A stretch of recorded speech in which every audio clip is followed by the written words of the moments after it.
Got Your Back Podstream is brought to you by Kinprint. For all your company's promotional needs, they do it all. Apparel, promotional products using the highest quality brands. They do logo design, signage, and printing. Kinprint will promote your brand with excellence. Visit kinprint.ca.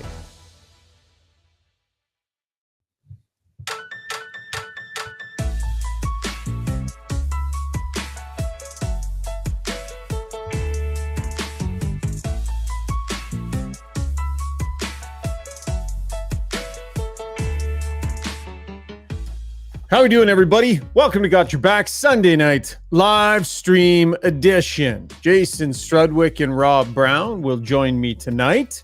Did you catch the Jaromír Jágr jersey retirement ceremony? Pretty cool stuff.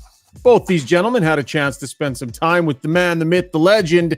So yes, it's story time regarding Jaromír Jágr. We're going to set up the Oilers and the Coyotes, break down their game against the Dallas Stars as well. As always, Got Your Back, brought to you by our fantastic title sponsor, Sherwood Buick GMC. Got to check out the massive, beautiful showroom that they have. They are the number one GMC dealership volume-wise in all of Canada, 6 years running, and it's easy to see why. They got trucks in stock, or they can get them in short order for you. The staff is fantastic and the process is streamlined. If you mention that Got Your Back sent you, you'll get some specialized pricing, but you'll also get 3 free ultimate detail packages on a new or used vehicle. So visit Phil and the crew in Sherwood Park. www.gmcpod.com is the website coming to you. As you can see, the sign over my shoulder. The Long Shot Studio here in Sherwood Park. They're available for corporate events. They're so much more than just golf. Had a blast doing our live show from Long Shots after the game the other night. As we say good evening, gentlemen. Rob Brown's appearance is brought to you by Kinprint for real tonight. Brownie, you got the new swag, buds. How do you like it? I have been wearing it nonstop. People are sick of it right now because I am wearing it everywhere I go. And I'm like, jib, baby, jib. Jib. They're all excited. Are we saying that? Is it jib? Is that what we're going to call our... Or is it a hard G? Is it gib instead? I wasn't sure. People in the bar last night at Gracie Jane's, they're all saying, what's that on your hat? That's jib. That's good. Got your back, baby. Got your back. Awesome. Does it fit, by the way? Struds, I gave that one to Struds and he put it on his head to see if he liked that model and then took it off his head and decided he didn't like it and gave it back to me. So I'm just wondering if it's feeling a little bit loose or if it's two things on that. Yes, he stretched it out. I can spin it around. And 2, thank you for the hand-me-down. I appreciate that as well. I see where I sit in this pool of fantastic analysis that you have here. I am well below. I know that you have. Who else do you have on the show? Am I third? He's third. I heard I was behind. I heard I was behind Gage. Heard I was behind Ferraro. Heard I was behind Jagr. They all got new hats, not used Strudwick hats, but it's okay. Hi, Jason. Hi, you guys. Should I bring some energy now? Are you guys ready? Are you done that dull commentary? Let the big guy in. Let the big guy have a shot at the plate. So that helmet didn't fit. That hat didn't fit me. The problem was that I'm 6'3" or 6'4". You guys are both 5'10". Your head shouldn't be the same size as mine. So it's just like my shoulders are bigger. Everything's bigger on me. And it's not a competition, but that's just the way it is, guys. Again, good to be here. Can you turn the lights on so that we can see you? You're like in the dark over there. Who, me? Yeah, you. I got the lights on. I got everything just normal. Okay, boys. Okay. By the way, any good shows to throw our way? I just really quick. Is there something you're watching? Because it's an early night tonight. I'm gonna get a show in tonight before sleep time, and I need to know what to go to. So, Brownie, what do you got? Go quick. I just finished Griselda. And I just finished Echo 6. I just finished those 2. I've done both of those. Pretty good. Okay. Anything? Yeah. Have you guys ever heard of a book? Why don't you guys, you know what, it has pages. You can open it up and look at it. This is the kind of mood our boy's in tonight. Oh, I'm fired up, smokes, Brownie. Guys, I've had a really good weekend, so I am spitting fire. What is going on? What is happening with you tonight? Guys, I've had a good weekend. I had a good weekend of fun coaching. I've been knitting. I've been doing stretching. Like I'm here. I'm 100% ready for this tonight. So you better be ready because I'm ready to go. Okay. Jeez. Brownie, are you ready for this? I'm not sure. Okay, what book are we reading right now, Struds? What book are you reading right now? Well, listen, I don't want to make you guys feel bad about yourselves and all the listeners, but I'm a history buff. So right now I'm reading a book about, it's called The World. What was it? The war that broke the peace. So it's just at the beginning of World War I. I find that period of time history interesting, but I'm sure Griselda was also interesting. Let's hear about that. Good. Do you know who Griselda is? Yeah. She was good. It was yes. good. It was good. It was very interesting. I'm guessing it's all like Narcos, but I'm sure it was really interesting sitting there watching it, fall asleep, got to rewind. I love it, right? Dr. Nusty Dielson says Mr. and Mrs. Smith on Prime was great. Just started that. It is very good. Just watch the first one. It's excellent. Some new Curb Your Enthusiasm out too. Yeah, I might have to dive into that one too for sure.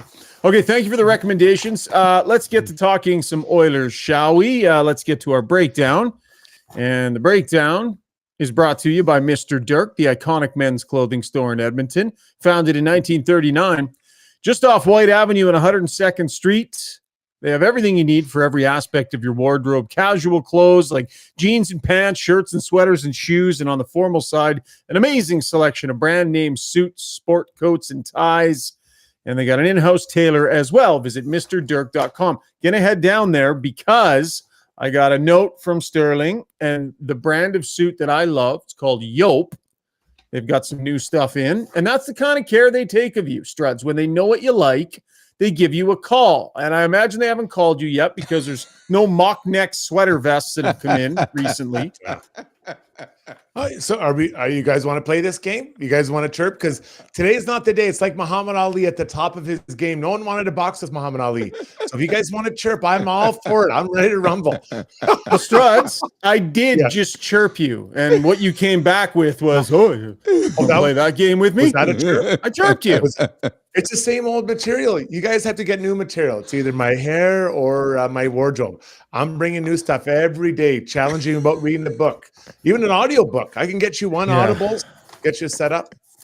You're bringing new words to the English language every day. That's what you're bringing. Great, buddy. Great. Yeah. Let's get to the. What do you want to do? We're gonna go line combinations today, or you want to go game yesterday? Brownie, whatever. Struds is bringing it. What do you want, man? Well, first off, I just want to make a comment on the national anthem. I thought it was incredible yesterday in Dallas. Yes. That young guy absolutely was killing it, slaying the dragon on, I think they call it, on the guitar. So I want to make note of that. It's impressive. Welcome to the happy club now, Shoggy. Welcome to the happy club. It was good. I thought it was good.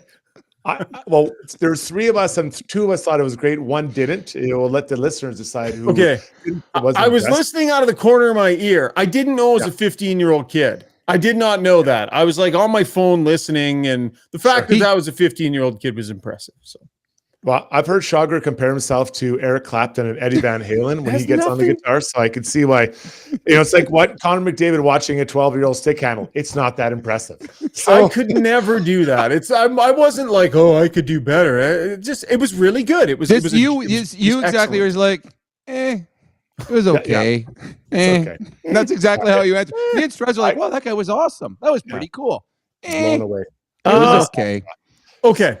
So let's get to the game then real quick because we didn't do a post-game podcast after that one. So it's Evan Bouchard in overtime. He gets it done real fast. Overall, Brownie, I thought it was a heck of a good hockey game. How do you think the Oilers played in that game? I thought they played well. I thought two teams played very well in the hockey game. I thought both teams in the first and third played low event hockey. I think both teams played a type of brand hockey that was more exciting in the second, but both coaches would have been very disappointed. It opened up and they were trading chances, and I don't think either coach was happy. Entertaining. They both played well. The Oilers, you could tell the Oilers were going to score in overtime. They had a 5-on-3 for almost 2 full minutes, got 0 shots on net. Yeah. Evan Bouchard on that probably turned down 3 or 4 chances to shoot. There was, after the power play, Draisaitl went to the bench and he immediately started talking to Glenn Gulletson. And I'm like, I can't read his lips, but I guarantee we were looking for a certain play. The play was to Bouchard for a one-timer, and every time we gave it to him, he didn't shoot the puck. So I'm sure they talked in overtime. When you get the puck off the face-off, just take it and shoot the puck, because there's 3 players, 4 options. The other 3 options are McDavid, Draisaitl, or Nugent Hopkins beside the net. They're going to give you a chance to shoot. He did. You can't let Bouchard shoot from there. He's going to score every time. I think people sometimes minimize the value of a face-off win. Like I think they're really important, and I get that there's a ton of them. But in overtime, they win the opening face-off. That leads to Draisaitl's breakaway, and then Wyatt Johnson taking a penalty. And then second right after that, they have an offensive zone face-off. Leon wins again, and the puck's in the back of the Stars net right away. So, just to kind of further the conversation you've had, I think it's been mostly you, Jagr, talking about kind of like a fourth line center. I think that ability to win draws, it does matter. Not every draw is the same. Like, I'm not going to say a neutral zone faceoff is as important as 2 faceoffs like that, but you need to know you can win draws on both sides when needed. So I think that was really something that is, to me, was very important in both plays, guys. Hey, by the way, Derek Ryan's 7-3 in the faceoff circle in that game. Go ahead, Brownie. One thing that I don't understand when teams play against the Oilers in playoffs, especially a team that has last change. If I'm DeBoers, how do you not start 2 defensemen? You've got Connor and Leon out there. You start a centerman and 2 defensemen. If you win the faceoff, take the puck back. One of your defensemen can jump off. But if you lose the faceoff, now you got 2 D-men, and on the play that created the power play, McDavid was 1-on-1 against Heiskanen. That's who he's got to go with. Now all of a sudden you got Rupi Hint standing in the hash marks trying to stop Leon Draisaitl 1-on-1. Can't do it. Eventually they take the penalty. So if I'm playing the Oilers, and it's only regular season, but in regular season, I'm starting 2 defensemen every overtime until Connor and Leon leave the ice. And the Dallas Stars, if they got Heiskanen out there, he can play as a forward. It's not like you're losing a whole lot. So to me, that was a coaching blunder by the Dallas Stars. What do you think of that, Struddy? I completely agree. And I honestly, what I would do, I'd start my 3 best defensive players. So Rupe Hintz and then 2 defensemen. Mm-hmm. Is that Esa Lindell and Heiskanen? Because obviously Heiskanen, maybe not Hartley. Probably not him, because I want to get that puck and I want to kill time. I just want to kill it till those guys, to the Oilers guys get a little bit tired or whatever. And then I put my 2 big guns out there, and then we go flying out the other way. Okay, hang on 100%. Hang on a second. Is that not sending not a great message to your number 1 and number 2 weapons, your most important guys, the guys that win games for you night in, night out, the guys that you rely on and who you said before the game? Go toe-to-toe with these 2. No, they don't can't let these guys come in here and run your show. Go. You're leaving those guys on the bench to start overtime? 100% you are. You're giving them out in the second unit so then they can play offensive, because if they don't win the opening faceoff, they're playing defense. And guess what? 99% of offensive players aren't good defensively. So you're sending your team a message. We're here to win this hockey game, and we're going to win what wins best. You don't put your best players out all night long against Connor and Leon. Most teams play their best defensive line against Connor and Leon all game long. Why would you change it in overtime? I don't mind the idea of going with an extra D-man, but sitting your big guns down and being like, yeah, we're not going to. Strud said Rupi Hintz. Rupi Hintz is their first line guy. Yeah. So Rupe Hintz. So who'd you? So in this scenario with these guys, Rupe Hintz, with Lindell and Heiskanen, the 3 that you said, 100%. Sure. Out. And then the next out after that is probably Robertson and Duchesne. Yeah, probably the Duke. Love that. I wish my last name was something like that. Call me the Duke. And then that Harley, or is it Hartley? There you go. And then those are your next 3. So it's 100%. Like we don't trust you. It's like, this is what we're going to do to win. And guys want to win. That's how they get it done. I think that's a no-brainer, slam dunk play. Great plan by Brownie to show how to win it, because it shows when the Oilers don't get that first draw, Leon and Connor at times stay out too long. So they're going to stay out for a minute 15. I change my guys at 45 seconds, if possible, obviously. And now I'm playing against tired guys. Bang. And that's how you get them. It's pretty simple planning, actually. Don't you risk, and I know in the case of Dallas, to your point, some of their better defensive players are guys that can play offensively as well. But don't you think you run the risk of the game being over with your best players not even having gotten on the ice for overtime? The Dallas Stars' best players never got on the ice. It was Johnson and Hintz that were on the ice. Robertson didn't play. Duchesne didn't play. Sagan didn't play. Pavelski didn't play. So the best players never got on the ice. The hottest player didn't play. Yeah.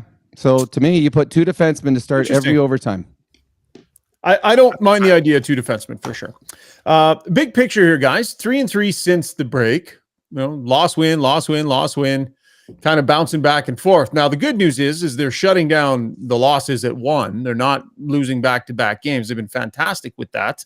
Haven't lost back-to-back since middle of December. But they're not exactly piling the wins up either. So it's been some good, some bad. Struds, overall, are they tracking okay, quality of play-wise? We see what the wins and losses are doing here. But how do you feel about their quality of play right now? Well, I think that their play level is so high, it was impossible to keep it there. So there's only one way to come, and that was down. So what I'm hoping is that this little kind of win-loss type situation is kind of their bottom. And then they're able to kind of start winning, like, let's say 2 out of 3. So they're playing Arizona tomorrow. Arizona play tonight, I think, against Colorado. So now they're playing a little bit more of a tired team. Or so they played this afternoon. They play a little bit of a tired team. They're rested. And now they're going to come out and win again tomorrow. So now they have 2 wins in a row, and they break that cycle. So I think that the expectations of them, banging out 4 to 5 in a row or of wins, it'd be nice, but it's a tough league. And there was only one way to go, Brownie, after rounding up, not losing for, 6 or 7 weeks, whatever it was. Yeah, 100%. All teams go through this. There's outside of the Boston Bruins of last year that seemed to win every game. Teams have ups and downs, and you try to limit the downs as much as you can. The thing that's different between what the Oilers are doing and other teams that have their swoons, most teams run into trouble when they have injury problems. And that's where all of a sudden Vegas, LA, those teams last year had great starts, ran into injury problems, and then they had a bit of a downfall. The Oilers are still healthy. So they did not play as well over the 5 games previous. It can't be blamed on we're missing Connor, we're missing Leon, we're missing Ekholm. They just didn't play as well. They've got a tough month. They should beat Arizona. And then they start playing some tough home games. The Oilers are capable of winning every game they play. But when they play like they did in a couple of these past ones where they start trading chances and giving up, back-to-back games against Skinner, was it 4 goals and 6 goals or something along that line? That's not how they got away from their strength during the winning streak. And that was playing low event games and just letting your talent eventually overpower the team as the game moves on. Get to the Weiss Johnson soundbox here. There's still lots of winter ahead. Get that garage heated up and enjoy the luxury of a nice, warm vehicle. Weiss Johnson, fantastic local company. They're leaders in this space. Give them a chance. Give you a quote and drop a heater in the old garage. I got one in last year, and it's fantastic. Visit weiss-johnson.com. Here's the head coach talking about keeping it to 1 loss, not letting it get extended. When they do have a bad game, they take it personally, and they take a lot of pride that they want to respond and play well. And we've been able to do that. So obviously we want to continue doing that, and hopefully we can try and put together a little bit of a winning streak that we haven't seen for a while. Gets real tough coming up here. The Boston Bruins rolling into town. That's going to be awesome. We'll see how they manage tomorrow against the Coyotes. Struddy, Calvin Pickard, he's really putting together quite the little run here. Stu Skinner's the guy, and that's the way it's going to be. That's the way it has to be. But man, that was a big start they gave him, and did a lot with it. Yeah, there's no doubt. I called for him to play Monday versus the Coyotes, and instead he got to start Saturday, which, give credit to Knobloch. He has a feeling about what's going on with his goalies. But I honestly think that every start he delivers, it's a quality start, giving him a chance to win. I think it just changes the plans behind the scenes for netminders. James Reimer, and I get there's players out there you might like to acquire, but are you sure? Are you sure that these guys are going to be better than what Calvin's done this year? And is it worth the assets going out and any potential cap space? So I think he's quieting it. I really think he has done that, Brownie. I agree 100%. He's 6 straight he's won. And again, he won on the road in Dallas against the Dallas Stars, who are playing as good as any team in the National Hockey League. Not only are they a great team, it's not like he beat a team like the New Jersey Devils of the 80s that wins every game 2-1. That's the highest scoring team in the National Hockey League, right? That he kept to 3. So I agree with you 100% that the Oilers now have other assets or their assets or draft picks or whatever they're moving to pick up different things. They don't need a backup goaltender. They got Pickard as their backup. They got Campbell playing well in the minors as a safety valve, and then they got Rodrigue, who's having a fantastic season. I think they're going to be comfortable with those 4 goaltenders after the trade deadline, so I don't believe they'll make a deal at the deadline. I think Pickard certainly has quieted all of those loud noises that we heard from both the media and from the fans. Yeah, man, what a turnaround it has been too. I mean, goaltending early this season, we were trying to figure out like how many first round picks is it going to be to move Campbell, and who do you go get, and what's the trade and the assets on top of it. Like, man, was it messy. And for Calvin Pickard to come in and do what he's done, I mean, he hasn't spent much time in the league over the last couple of years. It's an amazing feel-good story. They love him in the locker room. He continues to play extremely well. And in some ways is even starting to push Stuart Skinner a little bit, which, Brownie, that's good. I think that it's good to have Stuart Skinner firmly established as your guy, but when you're getting pushed like that from another guy, that's only, positivity. I think it's just good for everybody to see when either guy gets in there, they're pushing one another. Well, it's internal competition. That's too many years the Oilers have never had any internal competition. Guys were in the lineup simply because there was no other choice, especially when you looked at depth players. The Oilers, they sat out a healthy Sam Gagner who was playing well. Pickard's won 6 straight and has they have to find times that they can get him into the net because Skinner had been playing so well. But I do believe he now has some trust from the coaching staff, and playing in Dallas shows that. That is a big game. That is a huge game. It's a test to see where the Oilers are against a good Dallas team. I agree with Struds. That was an automatic. You're going with Skinner, and Pickard's going to get the softer game against the Arizona Coyotes. And Knobloch switched it, partly because Skinner had, I don't know if he struggled, but there was a couple games where he wasn't as good. And Pickard had won 5 straight, so why not give the backup goalie a chance? And the backup goalie made him look like a genius. Let me suggest something. Pickard starts in Arizona. Yay or nay? Nay. Skinner here these next 2. See, that's the thing about that, though. Is Skinner getting tired? I don't know. But if there is a little fatigue, what was it, 4 goals, then 6 goals the 2 games before that? If he gets 2 games off, then he's very well rested for the Boston Bruins because that's the game he's getting. So you're not playing Pickard 3 out of 5. And with the back-to-backs coming up, if you give him the Arizona game, that'll be Dallas, Arizona, and then 2 of the next 3 go to Skinner. So, yeah, it feels to me like you go Skinner here and then split the weekend. No? But let me ask you this. Why not? What is Pickard done to not earn that right to do it or a chance? And this is why I'm always thinking long-term. There's a ton of games coming up. This might be an opportunity to give a little bit of a softie, a little bit of a break for Skinner. I know they had the break a little while ago, but you got to think long term. Think about, they have 10 games in 18 days in April. We haven't even got through February. March is a pig as well. There's a ton of games coming, and then hopefully at least 16 wins between May and June, guys. There's a lot of hockey to come. Would it be that bad long term to dress Pickard tomorrow? Well, in saying that, Struds, so we're trying to argue for playing the goalie that's won 6 straight games. But that's what I'm saying. Yeah, that's what I mean. That's what I mean. What has he done to not earn this chance? So I agree 100%. It's like, well, okay, wait a second. How are we going to find a way to get the guy that's won 6 straight games in? Well, actually, that makes sense. So, yeah, I don't know if they're going to do it, but no, Skinner's playing. Yeah, Knobloch said today that Skinner's going to play. So, but it's still a relevant discussion, those Struds, and it's an interesting point. But I think that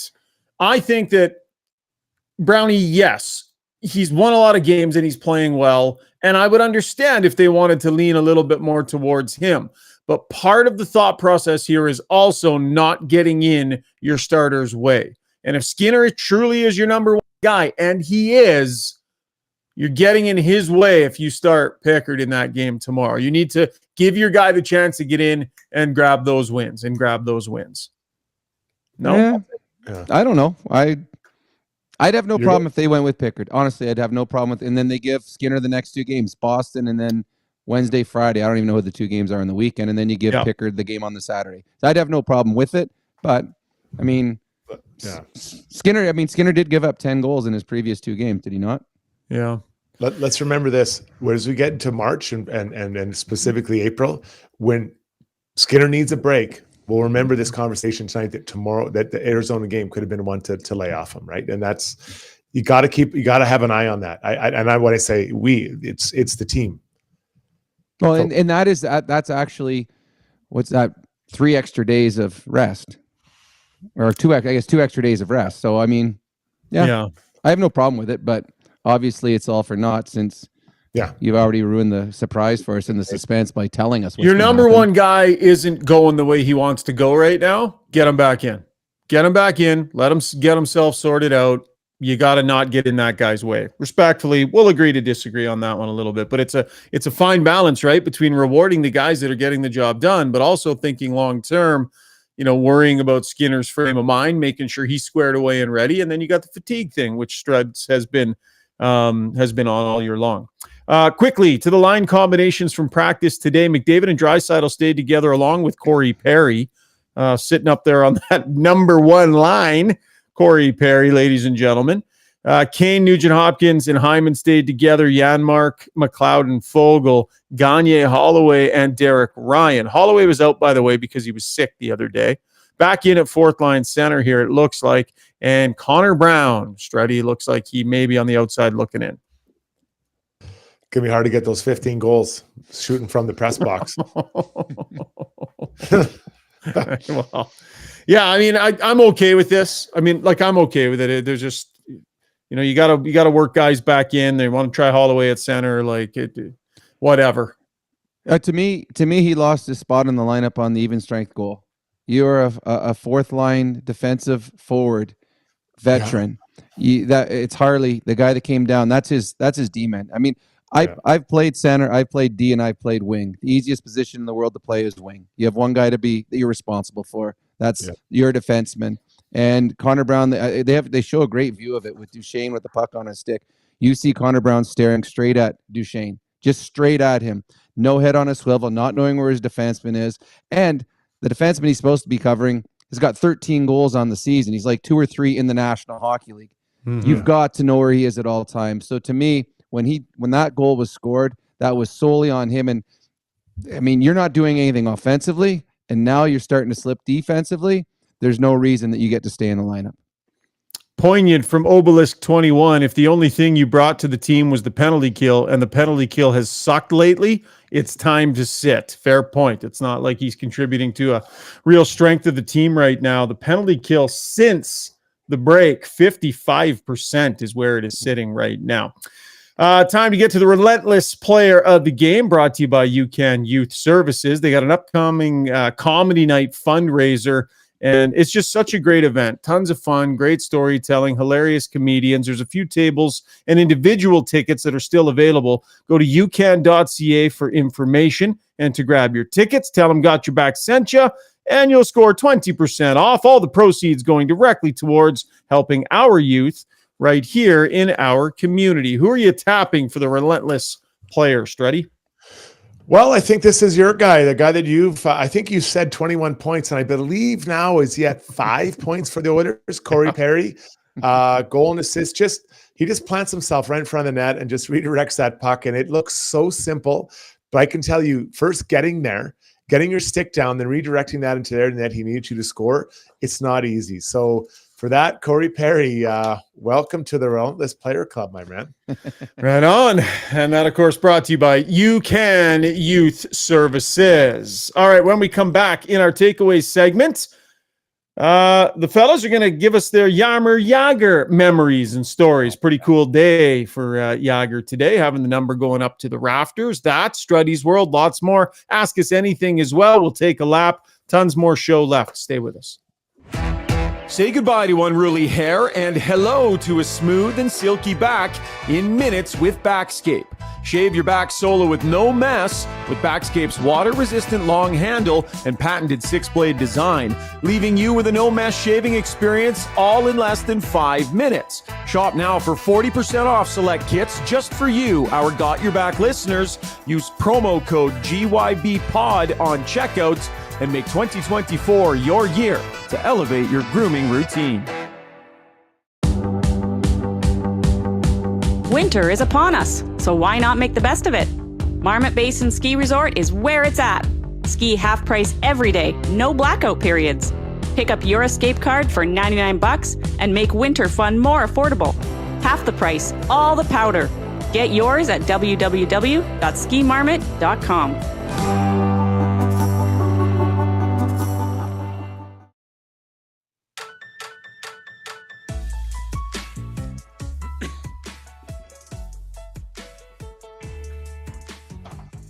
Time now for takeaways, brought to you by Redefined Health, where they specialize in total body and mind wellness, from chiropractic, massage care treatments to acupuncture, soft tissue therapy, nutrition. They've even got an on-site registered psychologist for you. Redefined Health is there to help you get well and stay healthy for a lifetime. Visit redefinedhealth.com. Been a party over the last few days in Pittsburgh. It's like this extravaganza. Jaromír Jágr rolls into town. The party starts. They're doing like big celebrations in the city. He went and practiced with the Penguins the other day. They're having nights out and hot stoves. And the jersey retirement happens tonight. I thought it was really cool. You guys don't know if you saw this or not. Jágr went out and actually took warm-up with the Penguins. How about Sidney Crosby? Look at the mullet. Oh, man. Epic hairstyle from Jaromír Jágr over all those years, guys. He's a one-off, man. He's a one of a kind. Everything I hear about him, don't have the pleasure of knowing the man the way you guys do. What are your thoughts on this whole dealio, Brownie? It's cool. Actually, I'd been invited to go. I was supposed to be there this weekend, but my wife was in New Zealand, so I didn't get a chance to go. I played with the Yags his rookie season. I played with him for 3 more years later in my career. I got 2 quick ones about him. First one, I was the guy on the power play that took Yags off. So like they'd be when right now, if Chris Knobloch comes up and says, Kane, or you've got McDavid when he comes off. I was like, yeah, right. Brown, you got Jágr when he comes off. I'm like, yeah, okay. All right, I'll get my skates tied quickly.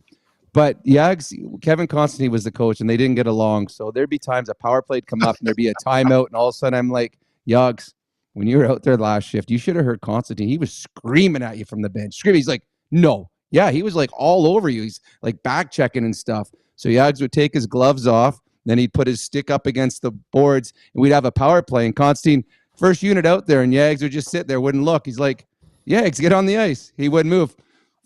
Brownie, get on the ice. All right, I'll go, coach, because I mean, Yags doesn't want to go. But the first time we got Kevin Constantine came to Pittsburgh, he's a new coach. And when I played in Pittsburgh, we never wore shoulder pads. We didn't wear helmets in practice, like regular practice, not just morning skates. My first couple of years, we wore tracksuits during our morning skates. It was a country club. Kevin Constantine came in, he went public. We're going to practice like we play. Full equipment. Everyone's wearing full equipment. Told us all in these meetings. And when he's telling us, we're looking at Jaromír like, okay, this is going to be fun. First practice, very first day, full crowd. Everyone's watching practice. Whole team's on the ice skating around, and we're all waiting for Yags to come on the ice. We're looking. Sure enough, the crowd goes crazy. Here comes Jaromír, no helmet on. And he starts skating around. So we're like, okay, what's going to happen now? Kevin Constantine skates over, and he's pointing off, go get your helmet on. So Yags gives him a look. He skates off. So now we're just skating. We're waiting for the practice to start. 5 minutes, 10 minutes, 15 minutes. And it's like a 5-second walk from the rink to the dressing room. 20 minutes goes by. And finally, Kevin has to start practice without Yags. We're doing the middle of a drill about 25 minutes in. And all of a sudden, the crowd goes crazy. And we all look. And Jaromír skates on the ice. He has a Jofa with a shield that he wears. He has it on backwards. So he's got the back of it hanging over his eyes, his shield hanging off the back. It was undone. He skated right into the middle of the drill. From that moment on, Kevin Constantine had 0 power over Jaromír Jágr. And we had, I think, 9 Czech players on that team. Man. So when they were looking for answers, they were looking from Yags. They weren't looking from the coach. So that was 1-0 Jaromír. Whew. That's something. Struddy, what was your experience with the man? Well, when I went to the Rangers, he was, he's there, and I'd heard nothing but like a lot of negative things. You're not going to like him. He's selfish and this and that. And I got there, and I liked him right away. I thought he was great. And early in training camp, he comes up to me and he says, would you mind driving back with me to our practice rink so we can do some skills work? I'm like, you know who you know who I am, right? Like, this isn't really my thing.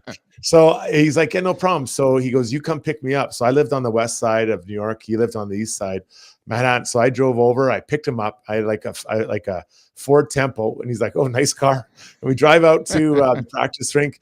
He had the keys. We got on the ice, and we had just a bucket of pucks. And he's like, okay, just warm up a bit. And then he just started shooting. He moved to shoot different areas like that. That year, I think he scored 54 goals, and he kind of moved to his different places. And I was just passing him pucks, and he'd just shoot one-timers. So after like 20 minutes, I'm like, hey, man, you want to pass me some? He's like, no, you're here to pass today. I'm like, okay. So I just kept passing pucks. And then he's like, okay, we're done. We went inside, had a shower. I probably passed like 1,000 one-timer passes to him. And again, I wasn't like the greatest passer. And then we just jumped back, showered, jumped back in the car, drove home. I think he bought me something to eat. And then I dropped him off and I went home. And my wife, I'm like, she's like, how was it? I'm like, I just passed like, 500,000 pucks to a future Hall of Famer. And she's like, how was it? I'm like, it was good, but I don't think I got better. And that was it. He never asked me again. That's unreal. No reciprocation at all. Like no sort of anything you're working on, Struddy. Any kind of like, hey, let's give you a few here. Just nothing. Well, I'm guessing those Struds, thinking about it, is Yags like, if I can score off a Strudwick pass, there's like I can score off any pass the rest of the year. So it's like, wow. No, I was nervous. And then he asked me to pass it with the puck. Like, most of the time when you pass it, it kind of rolls off in your stick and it spins the one way, whether you're left or righty. So he said, can you spin it the other way? I'm like, I'm not familiar with that technique. And so he's like, just keep passing it the same way. I'm not familiar with that technique. Well, it's hard. It's hard to pass it the other way, right? With the other spin. Could you do that, Brownie? I would. I mean, you could, but it would be awkward. And the passes wouldn't be as good. No, you always go off the same way. I mean, I can make it go flat, but I'd be really weird spinning it the other way. Yeah, you have to push it. Yeah, you have to push it instead. Yeah, because I remember playing with him. Like, he was fun to play with, where he's like, okay, and I'd be on his line. He's like, if I'm in the corner and I have two guys on me, do not come help me. You get open. I want two guys. If two guys come to me, I pass to you. And it was true. He'd be in there. You have two guys all over him, and while they were all over him, he's trying to find, okay, there you are, and he turned and passed. He was like Leon Draisaitl that way. It's crazy. Yeah, and even on steroids, like not that he was on, but he was like, I think he's even better than Leon was with that. Like, two guys, no problem. He was winning, and that's no disrespect to Leon. Because I remember at one time I went and pinched down and I was fighting with the Yags and he was yelling, get away. I'm like, what? He's like, get away. And so I just skated away and he came to the bench, same thing. He's like, I'll get the puck. You just go and find an open ice. I'm like, all right, buddy, like whatever. Like, and he'd win it, man. He was crazy. It was so strong. His ass and his legs were massive. Like he would just turn his back to you and you could not get to him. He was one of the strongest players on the puck I've ever seen. I know that McDavid and Draisaitl are, but I think Yag set the bar for being strong on a puck. And I bet you in his career, I don't know what he had, 500, 600, whatever goals, maybe 3 were on slap shots. Every goal, 766. Is that okay? Yeah, every goal was a wrist shot. He had the best wrist shot I've ever seen. So, but the thing is, so Connor and Leon are strong on the puck at 190 and 210 pounds. Do that times 230, 240. Yes. And you're trying to, like, you could not move. I remember trying to kill penalties, when we played against them, but especially when I was practicing, you get in front of the net, you couldn't move them. It was like, you may as well go try pushing the wall. And then trying to tie up a stick, and the stick was so heavy on the ice. Like he was an absolute freak. Like one of the most unique players I think the NHL's ever seen. I agree. One of the things I find interesting about him, like Struds, I know when you were done, like you were done playing, right? That was it and you were good. Yeah. That was in year 4 of his career. He managed to string it out for another however many years. I'm looking at his hockey DB page, and it's like scrolling. Like he's still playing. He's got 15 games in with Kladno, the team that he owns. He's been playing games there kind of on and off. He just won't walk away from the game. He's 52 and he just keeps on playing. I guess some guys are just kind of wired like that, Brownie, but like the guy's still playing. Well, I couldn't imagine, like they talked about, he went and practiced with the Penguins yesterday. Mm-hmm. Yags is a couple years younger than me. There is zero chance that I would want to go on the ice with an NHL hockey club right now. They're like zero chance. I A, nervous, B, embarrassed myself. And he was out there, and they said Malkin talked about it. He went on one knee and he just watched Jaromír go and skate around and shoot the puck. He said first one was an absolute bomb wrist shot off the post and in. Malkin said it was about 100 miles an hour. This is a 52, 53-year-old man that was still putting in awe the Malkins and the Crosbys and the Letangs. He is a freak of nature. I do give him this. His work ethic in the gym was phenomenal. He worked hard, and he's kept himself in incredible shape. But yeah, I've said this, and Struds and I, we're on the ice every Monday together, and we'll play against the high school kids who are all AAA kids and going to junior, and we do not move very fast out there, Struds and I. And if I'm playing against my grade 4s, I'm pretty good against the grade 4s, but there's a lot of them that are faster than me now. Jaromír Jágr is playing professional hockey. And again, it's not the top league in the world, but he's playing professional hockey. It is absolutely astonishing what he's doing. Yeah, I love how you put that. He worked really hard off the ice, because Yags, what my experience was, he'd work hard before practice on the ice and after the ice practice. During practice, he would say to our coach, Tommy, how long's practice? And Tom would be like 38 minutes. So Yags would look at the clock. It's like 10:30. We'd be done 11:08. 11:08, he's like, practice done. And then we just be done. And then everyone would just go where they wanted. Like, he literally had it down. And who else? I wasn't saying that. But, if I was tired, I'd be like, Yags, 10 more minutes. Well, it was amazing. Well, he was a stock market guy. And if the market was down, he didn't come on the ice for practice if the market was down. What? And if seriously, in Pittsburgh, if the market was down, we'd run practice without Jaromír. If the market was up, he was in a great mood. Hey, all right, Brownie, what's going on? Come on. If the Dow was down, Jágr was not suiting up.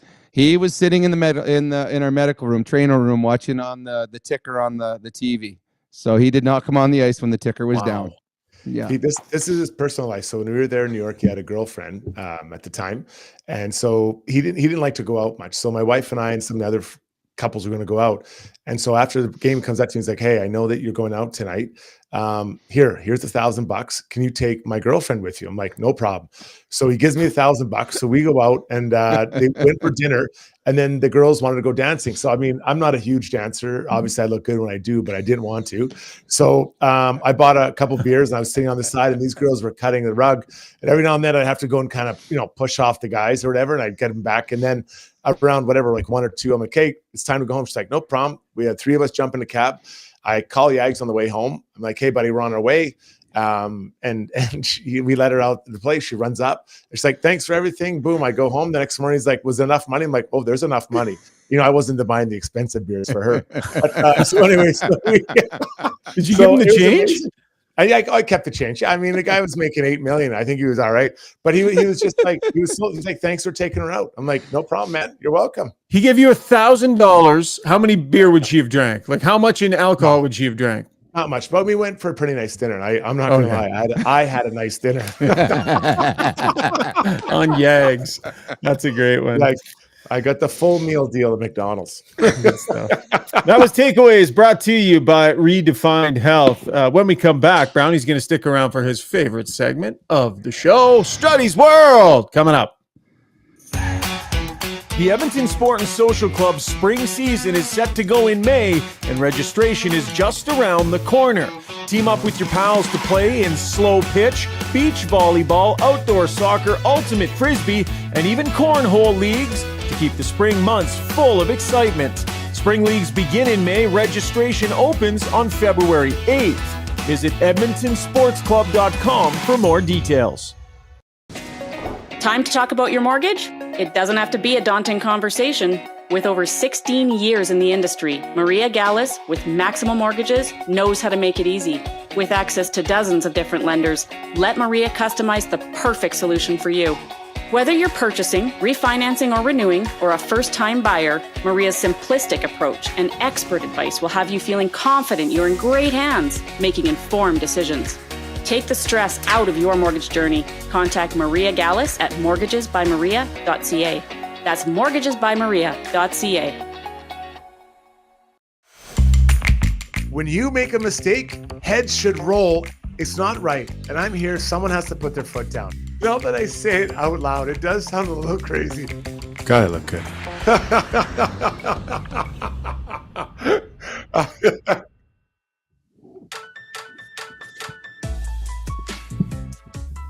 get to Struddy's World, brought to you by DLR Vinyl Products. They've got locations in Calgary and Edmonton. If you're a contracting business or a contractor, let DLR help you add vinyl fence to your product line. See why they have been going so strong since 2005. Reliable, unmatched service, high-quality North American-made products. It's my brother's company, Rick and Rob.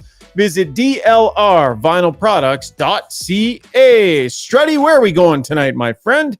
So during the Saturday Night Headlines, Elliot Freeman spoke about a situation with Nashville where their team had a bit of a break in games. They were going to head to Vegas, and I believe it would have been tonight. They were going to watch U2 perform at the Sphere, which apparently is amazing. Their team hasn't been playing the way they wanted. They got pounded the other night 9-2. And so the coaching staff decided that they would cancel this trip or this outing or whatever you want to talk about and not have the players do it. And it really caught me because Andrew Mett's a former player, and he, from all reports, he was an amazing guy. And I think he's a pretty good, youngish coach, I guess, or inexperienced coach. And I had this happen, I believe, once when I was at the Oilers. Pat Quinn, we were supposed to go down to, I think it was Arizona or somewhere like that, Palm Springs maybe. And he canceled our trip because we weren't playing well. But to be honest, we weren't a really good team. So, what do you want from? Can't get blood from a stone. But anyways, I think this is a really slippery slope. I understand the idea of making sure the players, you get their attention. This is one way of doing it by canceling it, but it does really frustrate the team. And I'm not going to say they're going to shut out their coach, but I think it kind of creates more negative energy than it creates positive spin. So maybe it was done for publicity or whatever to make it look like they're trying to change something within that organization to get it going. But I was disappointed to hear that this was the choice they made for their team, for a team that is at best probably a borderline playoff team. It's not like they're a team that should be Stanley Cup and they're out. So interesting move, a bold statement. I'm not saying it's a wrong statement, but I'll say for sure as a player, I wouldn't have liked it to be that removed from what you expect would be a pretty fun time with your teammates. Brownie, what do you think, bud? I agree with Strauss, and I think it is the wrong move. I think that when things go sideways, in my experience, and I remember Paul Coffey used to talk about it when he was with the Oilers. When things go sideways, sometimes you need something fun or something to do together as a team away from the rink. And you just have a bad stretch, you have a bad game, and you got this thing coming up in Vegas.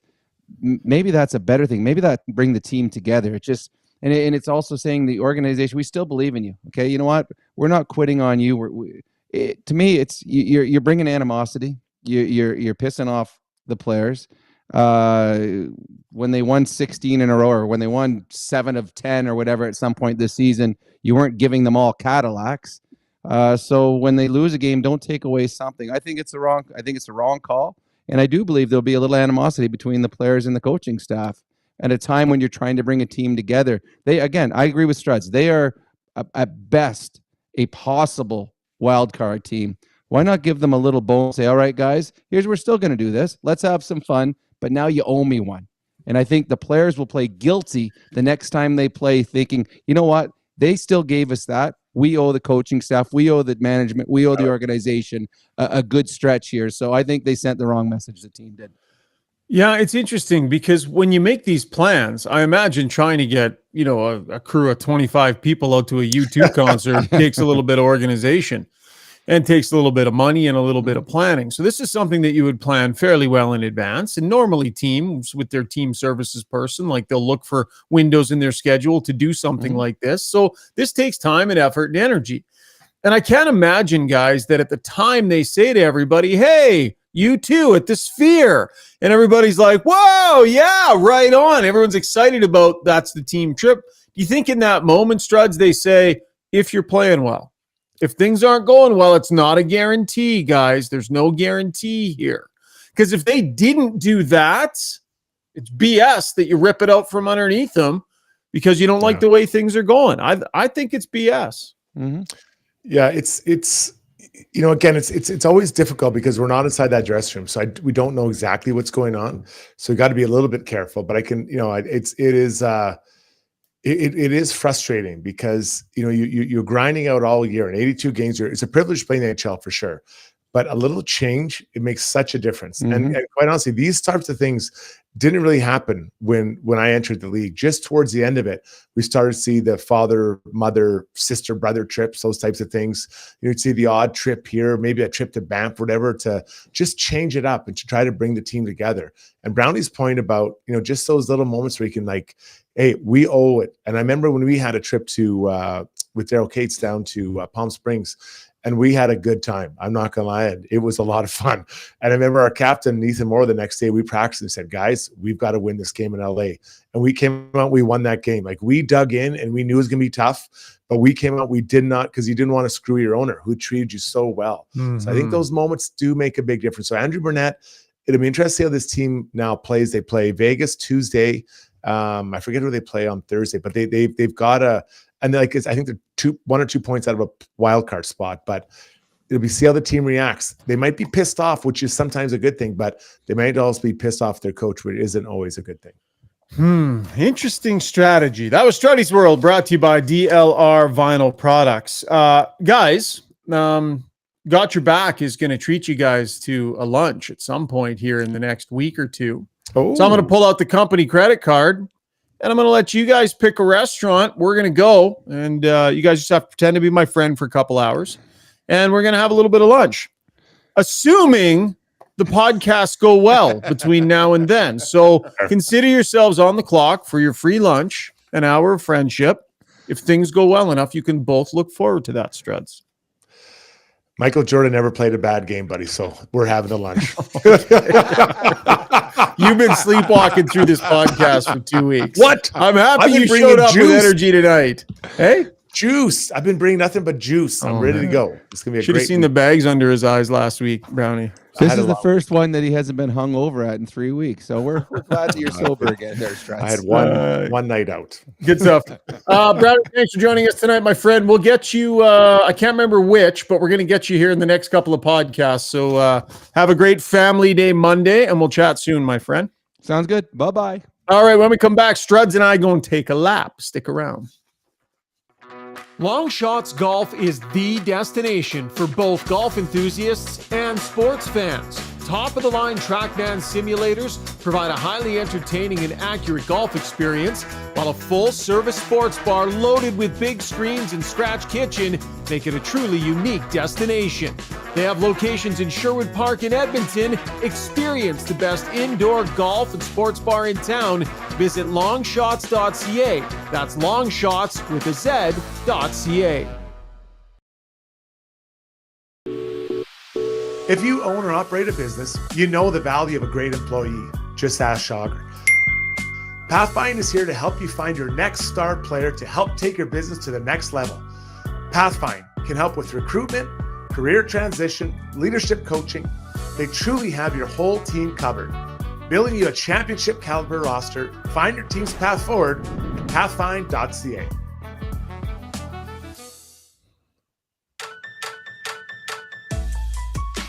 Time to take a lap now, brought to you by Backscape. Bid farewell to unwanted back hair solo in just 5 minutes with the fastest growing male grooming tool on the planet.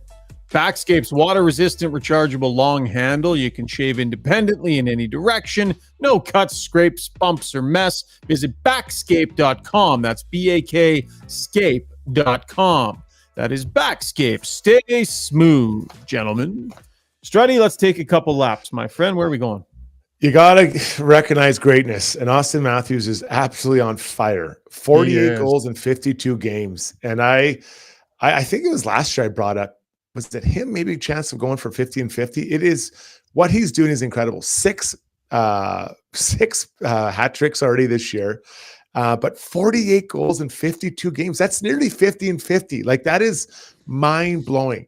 And he's on pace to break 60 or 70, I should say. 60 seems like a shoo-in. He can struggle the rest of the year and he get to 60. Yeah. 70, it's absolutely incredible. And when you watch him, the way he's scoring different ways, he's got the one-timer now. Like, he is it is really a treat to watch him play with the puck mostly when he gets open. But what a shooter, what a player. And it is pure greatness what he's doing with his shooting. It's incredible. Yeah, 100%. Like his ability, and we see Bedard's got that, he'll pull it in and snap it. Matthews has been an expert at changing the angle and letting it rip for years now. He's kind of, he did it as well as anybody when he came in. And now we're seeing him pounding these goals just at this ridiculous rate. What would you say about his overall game? Like when it's time to ramp it up and play the game at both ends of the ice in big games and big moments. We've watched an evolution with McDavid on this front. I think Matthews has it in him. I definitely think he has it in him. What do you think about him as a playoff leader, playoff style player that you can win those big playoff series with? It's difficult because I think that he is hamstrung by the D-core that he's playing with. Yeah. And so we have to be careful, I think, when we evaluate a player and his lack of or his success in playoff series. He won one playoff series since he's been there. And so, what do they do this year? Do they add more to try to help him? Because, it's clear the D isn't good enough. Mm-hmm. So if they don't win a playoff series, let's say he scores 72 goals this year and they don't win a playoff series, it's a great thing to put up on your record wall for the Leafs, but it's a failure. That year is a failure for him. And quite honestly, the league is the fans get screwed because they don't get to watch him play in the playoffs longer than the first round. So I think that he can improve his play away from the puck, continue to improve and work on it. And in those heavy games, like Connor, I think has learned that it's okay for him to get no points and his team win 2-1. And we saw that in that stretch. But I do think there's room to improve his game, but it is unfair to judge his team's overall success or lack thereof with their D-core. Penner's Pancake says, I hope Matthews gets 75 and then gets swept by the Panthers in the first round. It's a possibility, man. It's a possibility. Fans. Like, let's be honest. It is. Like, goaltending D, right there. It's not a lock. Just compare those two with the Florida Panthers, the D and the goaltending. Now up front, even like Barkov, I don't think he'd be upset about playing against Matthews in a 7-game series. Reinhardt's having an incredible year, so that's Nylander. And then you look at the next guy up would be Bennett. And can he play hard against Marner? Like this isn't. It's not like they're offensively challenged. The Panthers, they've got some pretty good players as well. 100%. Where else you going, buddy? I tuned in the Stadium Series. Obviously New York is cool to see 2 games played same place. Yesterday was Philly and New Jersey. Today was Islanders and Rangers. And I try to keep tabs on the Rangers. And today I look up and there's a line that's out there. The 4th line: Barclay Goodrow at center, Matt Rempe on one wing, and Adam Edstrom on the other. These 2 gentlemen I just named, I believe they're both 6'7" or 6'8". And I looked out and I'm like, what the hell is going on? These guys are massive guy. Now Rempe fought Martin, and it looked like he was fighting. It looked like me fighting like a 10-year-old. He's that man, and Martin's a big man, fought for a long time. And I can't believe how big those 2 players are on the wings. I don't know that we've ever seen 2 players on the same line at that height. I don't recall. I'm sure it's happened, Jagr, but it's not like there's that many 6'8" wingers that played in the NHL. Adam Edstrom, a 6th-round pick by the New York Rangers in the 19 draft, played for the Hartford Wolfpack a bunch this season. 14 penalty minutes in 25 games, notable, and has scored a goal and played in 4 games. But listed at 6'8", 225 pounds. Matthew Rempe, a 6th-round pick in the 20 draft, at 6'8", 240 pounds. 43 games played with Hartford, 96 penalty minutes there. The Detroit Red Wings had a couple of towers there. There was Soderblom, and there was another guy. Big, isn't he? I don't think it was Rasmussen. Yeah, there was another really, really tall guy. I don't know if they played on the same line, but they were on the same team there. So crazy. It is, and that Rempe's a big guy. He got into a fight. I talked about, and they showed him in the box. His hands look like, skin tennis rackets. Like they are huge.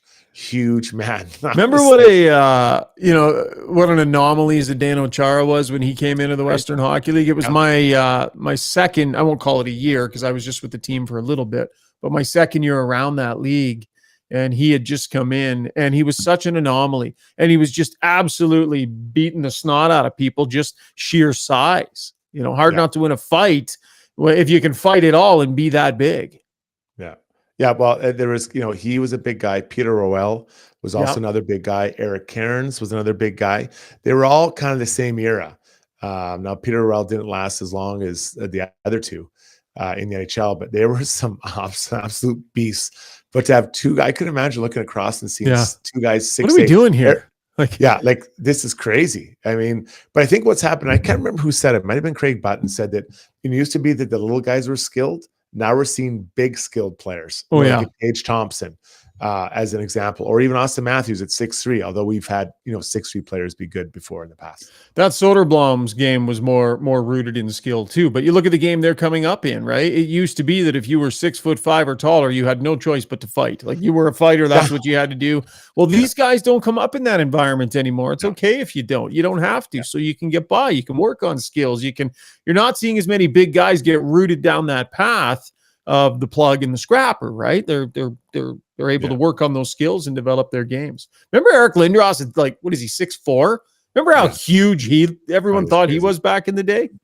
But he was one of the most intimidating players I played against. Fast, hard hitting. He didn't know if you were going to score on you or run you over. And that's scary. And in fact, honestly, I'd rather get scored on than get run over by that guy.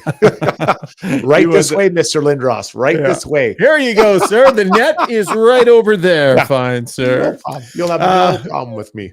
That was Taking a Lap, brought to you by Backscape. A real quick break. Then we're going to give away a hat and get to your comments on the Weiss Johnson YouTube stream.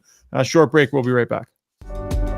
For over 60 years, Belvedere Golf and Country Club has been delivering a high-quality golf experience to Edmonton and area. This beautiful private club, located on Highway 21 just south of Sherwood Park, occupies 160 acres and presents a challenging yet adventurous 18-hole design. A beautiful clubhouse, fully stocked pro shop, and warm, friendly staff truly make it feel like you belong to something unique and special. Visit www.belvederegcc.com.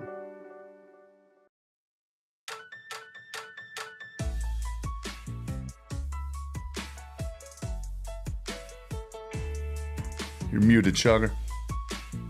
There we go. Time now for our kin print giveaway, brought to you by DeBoer's Golf Shop and Fitting Center. Going to give away one of the hats that I currently have sitting on my head right now. So, quick trivia question, Jaromír Jágr related trivia question. Send your answer to gotyourback18@gmail.com.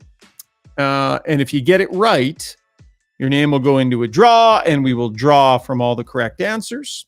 Have to be local, though, or have someone that can pick it up locally, because you're going to go pick it up at DeBoer's Golf Shop and Fitting Center.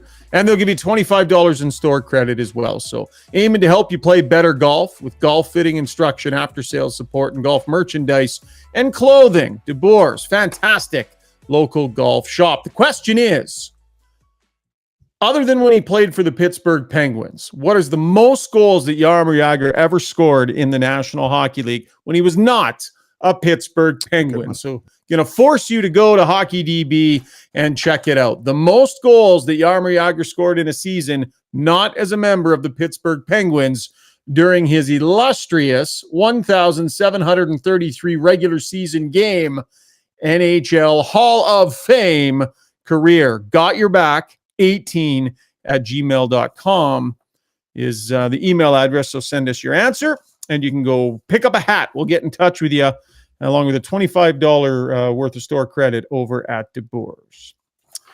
Okay, time now for Ask Us Anything. We've had lots of activity happening on the stream tonight. Lots of trade chatter too there, Steve. We haven't really talked much in the way of trades, and we're way too close to the trade deadline, so you can feel free to mix some of that those questions in here. Brought to you by Match Eatery and Public House. If you need a spot to hang out before the big game or concert, they're as close to the action as you can get, located within the Grand Villa Casino. A lively sports bar makes the perfect place to gather. Enjoy perfected pub bites, a selection ice cold beer, and classic cocktails. Visit matchpub.com. Steve?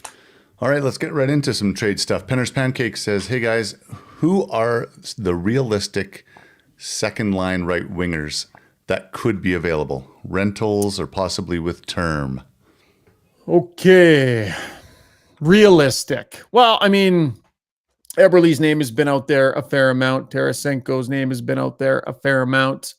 We have talked about Anthony Duclair a fair amount so far on this podcast. Like natural right wingers. That's the thing, Struddy. If you want to limit it to natural right wingers, it gets a little bit harder, a little tighter. Well, we'll see one tomorrow, possibly. Jason Zucker. Yeah. Any interest in that? I mean, he's getting a little bit older, but he's got some wheels, or he had decent wheels. Mm-hmm. I don't know that do we frame him as a true second line right winger? You know, that's debatable. Yeah, he scored 8 goals this year in his 44 games. He's got 22 points. Probably a tweener at this point, right? He's on this team. He probably fights and scraps for it for sure.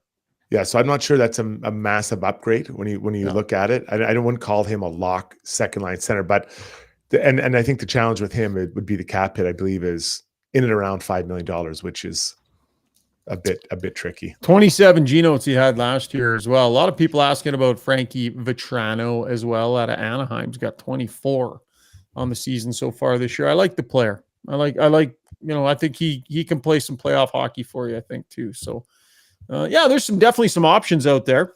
Again, as we had Hart Levine explain to us, expect the Oilers to try and push it a little closer to the deadline though, because the longer they continue with this lineup, the more cap space they accrue. And the more that they can fit in. So we will see. What else, Steve? Okay, some early chat about getting kicked out of face-off circles. Quaddy says, I can't for the life of me even see what Draisaitl's doing wrong. It just feels like an automatic you're out. Thoughts on all that? Yeah, this is something from the league. Clearly, there's a mandate that's been sent down to straighten this out. I've talked to Draisaitl about this. He was kind of grumpy about it. Don't blame him. He's getting chucked out of draws left, right, and center here. So it's about having your feet in the right position, being the first to put your stick down if you are the one that has to. And they're just cracking down. But it is annoying, Struds. It's annoying. It is, but I mean, this isn't just coming from the refs. This is obviously something that the teams that they get together, general managers, and then it goes through the top of the officiating and filters down to the refs and then the players. I'm guessing there probably would have been a memo. Oftentimes you get memos as players say, we're cracking down on diving, or we're cracking down on this or whatever, and so they know it's coming. And Leon's being stubborn, which I understand because eventually it will soften. As you work your way, I believe, towards the playoffs. The other thing, too, is it not still a penalty if you get back-to-back guys tossed out of a face-off? Yeah, too. Well, don't they just give you the one warning? Do they toss guys out? Don't they just give you the warning? I'm not sure. Maybe they do toss. I feel like it's a penalty if you get back-to-back guys that are called face-off violations. What? No. It's in the same sequence, right? Yeah, in the same sequence. Yeah. So Draisaitl gets thrown out. McDavid steps in. Yeah. McDavid gets thrown out. I think. Am I nuts? I feel like that. I feel like that's a rule. For sure. It is. So I guess the other part of that is when you're going in there as the second guy, the one thing you're not going to do is over cheat, Struds. You're going to have to play it a little more careful. You got to. But I go back to the two last face-offs of the last game. Leon, didn't get kicked out, wins a face-off. Then if it's center ice, then he wins a face-off for the power play and score. So listen, it is annoying because it breaks the flow of the game. But Leon, I think when he knows that he can't cheat or he shouldn't cheat, he knows what it looks like. Like this guy is a very smart hockey player. ADN asks, Struddy, can you walk us through a conversation that happens between players before they drop the gloves? And if you have any good pre-fight stories? I wasn't a big talker. I just, sometimes someone asked me to go. Sometimes it was just a look and you just knew, or the way you position your body. But the one, what's that big guy? Tiesto, or he was a big guy for Sestito. So I was playing defense this game. We go to Columbus and this guy gets called up. And Pat Quinn's our coach. I'm just playing defense, minding my own business. And all of a sudden, this guy goes out for neutral zone faceoff, and I get the call. Pat goes, Struddy, right wing. I'm like, what? And I look out there. I'm like, oh, my God. So in that moment, everyone knows what's happening. I'm not going out there to ask that guy if he's enjoying the NHL. I wheel out there, and everyone in the whole building knows I have to fight this monster who's like 6'5" or whatever he was, 6'6". And so that was one that I knew it. I knew what was, what happened sometimes, and I just would do it. And it ended up being a pretty good fight. But like, that's one where you're not like, just imagine you're just sitting on the curb at the bus stop, smoking a dart. And then someone walks by and says, go fight that guy right now. You're like, what? And you jump out, and I just did it. And, but there was nothing said. It didn't have to say anything. Everyone knew why I was skating out there. Tom Sestito, 3rd round pick by the Columbus Blue Jackets, 6'5", 228 pounds, and judging by his Hockey DB picture, similar size head to you, Struddy. Steve? Okay. When Struddy was suggesting maybe a good idea for Pickard to play tomorrow, some comments. Leaky37 said, man, what a boost to Pickard. It would make him feel like more part of the team, like part of the solution. McFosidal said, their backup against ours could be kind of fun. What about thoughts on? Yeah, they're starting a young guy, right? A 24-year-old. Yeah. What's his name? I wrote it down. Villalta? Yeah, it's Matt Carol Villalta, I believe. Vimelta. Yeah. Yeah, no, Villalta. That's Vimelka is their other. Villalta is the guy playing. Yeah. Okay. Go ahead, Steve. Okay, we. You were asking about Pickard starting again. That was sort of the point there. Well, that was the point. What I'm wondering is does Pickard, like, do you feel as a backup goalie? Do you think that you kind of feel like you're just on the outside looking in? Do you feel part of the team? Do you really feel part of the solution? And could something like this really make him feel part of the solution? Yeah, that wouldn't be the intention at all. Listen, the backup goalie knows his job. He's there to carry the clubs. He's there to take high shots and warm up. He's there to stay on the ice till the guys are done shooting pucks after practice. And then he goes and works with the goalie coach either before or after. That's the gig. That's the job. It's like a backup catcher in Major League Baseball. This is truly coming from a place where I think that I would have started him tomorrow to give Skinner some time to rest, just to buy that for later on in the series. You're banking that rest for later on in the year.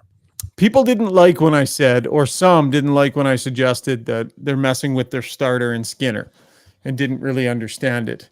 I think it's a balanced Struddy between rewarding guys that play well, which I completely understand and agree with, but there's a flow that you want your starter to be in. And what you don't want to have your starter doing is sitting for too long on play that he's not very happy with, right? You give him the opportunity to get back in and get on the better side of it. You don't leave him hanging out there. And I think, the fact that Pickard just played, I just think you put your starter in position to keep his game at an optimum level. And I think that it's fair for a starter to somewhat, want that and expect that. And I think starting him tomorrow is putting him in position against an inferior team to get in there, feel it, get going. He's got the Boston Bruins rolling in on Wednesday. I'm not throwing him into that game against Boston without giving him that start first on Monday. It's about managing your starter's game.